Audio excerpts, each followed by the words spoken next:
When multiplying mixed numbers, you need to first make each of the numbers into improper fractions before you can cancel and multiply. So we're going to change 16 into 16 over 1, and then 2 and 1/2. Remember our steps for changing improper fractions to mixed numbers. Changing mixed numbers to improper fractions. You multiply the denominator times the whole number. 2 times 2 is 1. Add the numerator. 2 times 2 is 4, plus 1 is 5 over 2. So it's denominator times whole number. 2 times 2 is 4. Add the numerator, 1. Gives us a total of 5. Then we're going to see if we can cancel anything, just like we did yesterday with multiplying fractions times fractions. So we know nothing's going to cancel with this 1, so we go over here with the 2. The 2 and the 16 will be able to cancel. 2 goes into 2 once, 2 goes into 16 8 times. So then we multiply. 8 times 5 is 40. 1 times 1 is 1. 40 over 1 is 40 wholes. So our answer is 40. In our next example, we have 1 3/8 times 2 1/3. So again, we're going to change these mixed numbers into improper fractions. 1 times 8 is 8, plus 3 would be 11, so it's 11 over 8. 3 times 2 is 6, plus 1 is 7, so it's 7/3. Then we're going to see if there's anything to cancel. And we notice nothing can go into both 11 and 8, nothing can go into 11 and 3, nothing can go into 7 and 3, nothing can go into 7 and 8. So we're going to multiply. 11 times 7 is 77. 8 times 3 is 24. Now this is an improper fraction, so we're going to divide 24 into 77. So 24 goes into 77 3 times, and we get 72 with the remainder of 5. So our mixed number would be 3 and 5 24ths. Remember, you put the remainder over the divisor. So it's 3 and 5 24ths. And just to check, can 5 24ths be reduced? It cannot, so 3 and 5 24ths is our final answer. Here we have 4 and 2/5 times 1 and 1/2. Again, we change this mixed number to an improper fraction. 5 times 4 is 20, plus 2 is 22, so we have 22/5. And then here, 2 times 1 is 2, plus 1 is 3, so we have 3/2.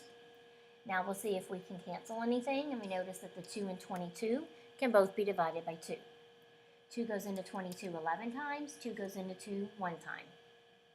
Nothing's going to cancel with the 3, so we multiply. 11 times 3 is 33. 5 times 1 is 5.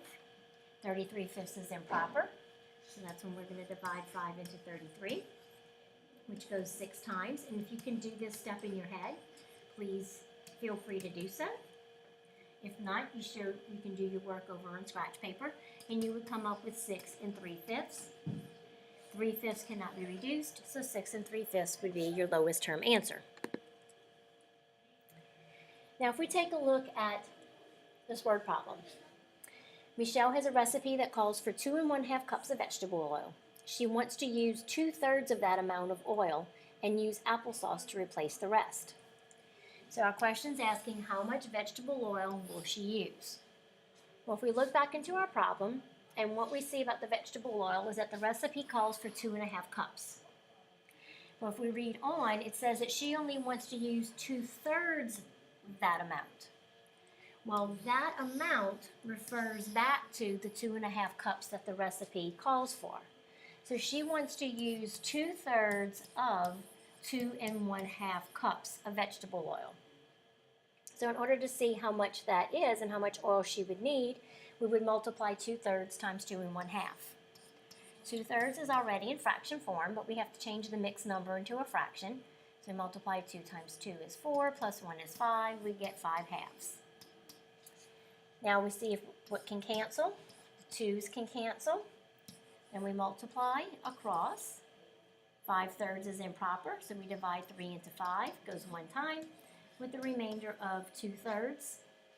1 and 2/3 cannot be reduced, so we would say that she would need to use 1 2/3 cups of vegetable oil in her recipe. Here with Jeffrey's recipe for oatmeal muffins, it calls for 2 1/4 cups of oatmeal, and that makes 1 dozen muffins. But our problem's saying that he wants to make 1 1/2 dozen muffins for a club meeting, and so we want to know how much oatmeal will he use. So when we look back into the problem, we notice that the recipe calls for 2 1/4 cups of oatmeal, but that makes only 1 dozen. He wants to make 1 1/2 dozen muffins, so that means he would have to make 1 1/2 recipes of the oatmeal muffins to make 1 1/2 dozen muffins. So we're going to multiply 2 1/4, the amount for one recipe, and multiply it times 1 1/2 because he has to make 1 1/2 times that amount. So we make our mixed numbers into improper fractions. We see if anything can cancel, but nothing's going to cancel in this problem. So we multiply and get 27/8, which is improper, so we need to fix that. Remember, you can do this step on scratch paper or you can do it mentally. 8 goes into 27 3 times with a remainder of 3/8. So that means he would need 3 3/8 cups of oatmeal.